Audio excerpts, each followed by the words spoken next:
यह परीक्षा 24, 25 और 26 अपने निर्धारित तिथि और कार्यक्रम के अनुसार आयोजित की जाएगी।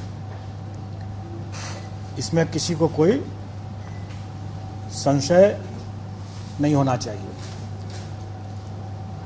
फिलहाल के हिसाब से वो अपने निर्धारित कार्यक्रम के हिसाब से ही वो आयोजित की जाएगी।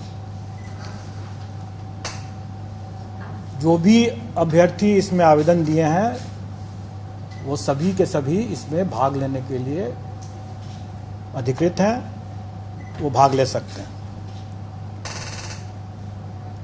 आप सब लोगों को जानकारी दे दूं कि हम लोग परीक्षा के स्टेज पर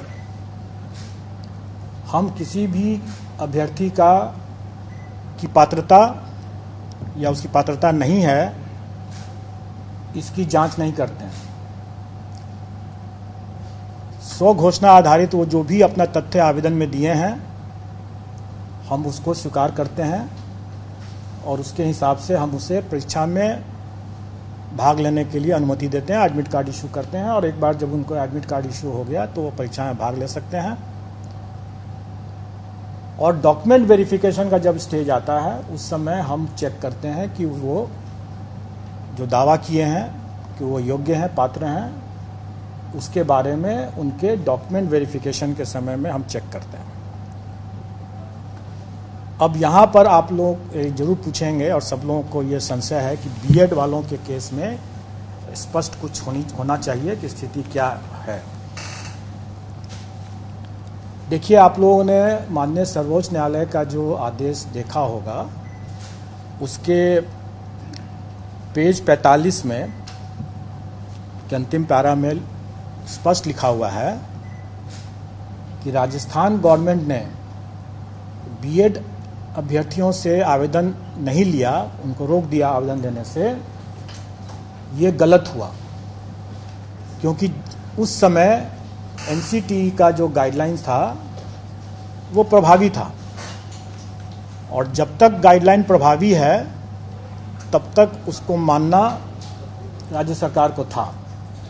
और इस दृष्टिकोण से माननीय उच्च न्यायालय राजस्थान हाईकोर्ट और माननीय सर्वोच्च न्यायालय ने दोनों ने ये कहा कि राजस्थान गवर्नमेंट ने ये गलत किया, उनको आवेदन लेना चाहिए था बीएड अभ्यर्थियों से भी। हमारे मामले में भी वही बात लागू होता है। जिस समय हम लोगों ने आवेदन आमंत्रित किया उस समय ये बीएड अभ्यर्थी पात्र थे, योग्य थे और इसलिए उनको आवेदन आमंत्रित करने का मौका दिया गया और उन्होंने आवेदन दिया भी। उसी में आगे माननीय सर्वोच्च न्यायालय ने यह भी आदेश दिया है कि ये एक एस्टैब्लिश प्रैक्टिस है, सेट प्रिंसिपल्स ऑफ लॉ है कि कोई भी वैधानिक संस्था द्वारा कोई एक वैध विधिवत कोई एक आदेश निर्गत होता है तो वो तब तक प्रभावी होता है जब तक कि वो रद्द नहीं हो जाए किसी कोर्ट के आदेश से या किसी अन्यथा। तो इसका मतलब यह हुआ कि 11 तारीख के पहले वो आदेश प्रभावी था एनसीटी का और उसमें जो भी अधिकार उस सर्कुलर के बेसिस पर जो भी अधिकार लोगों को मिला वो अधिकार सुरक्षित है, वो उसमें कोई रुकावट नहीं है। तो इसका मतलब यह हुआ कि जो लोग नौकरी पा लिए पहले से उनकी नौकरी भी सुरक्षित है। जिन लोगों ने एग्जाम में अपीयर होने का अधिकार प्राप्त कर लिया उनका वो अधिकार भी सुरक्षित है।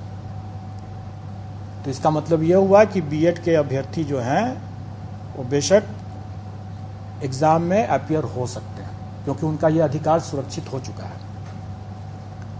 लेकिन यह अधिकार उनके सिर्फ एग्जाम में अपीयर होने का है जो कि सुरक्षित है, उसके फल पर उनका अधिकार अभी नहीं बना है।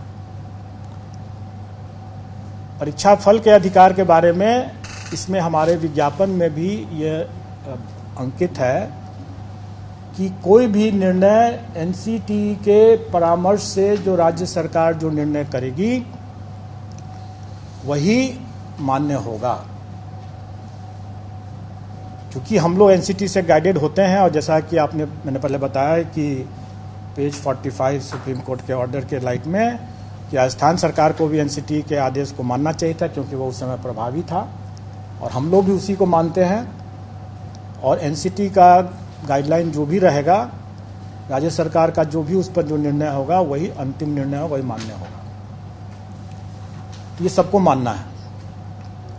तो इसके संबंध में जब स्थिति आएगी कि परीक्षा फल के संबंध में कि उनकी पात्रता बनती है कि नहीं बनती है, इसके संबंध में जो भी निर्णय होगा वो उस समय उसके परीक्षा फल को प्रभावित करेगा। अब एक जैसा आप लोगों ने पाया ही होगा कि माननीय सर्वोच्च न्यायालय ने राइट टू एजुकेशन को राइट टू क्वालिटी एजुकेशन भी माना है।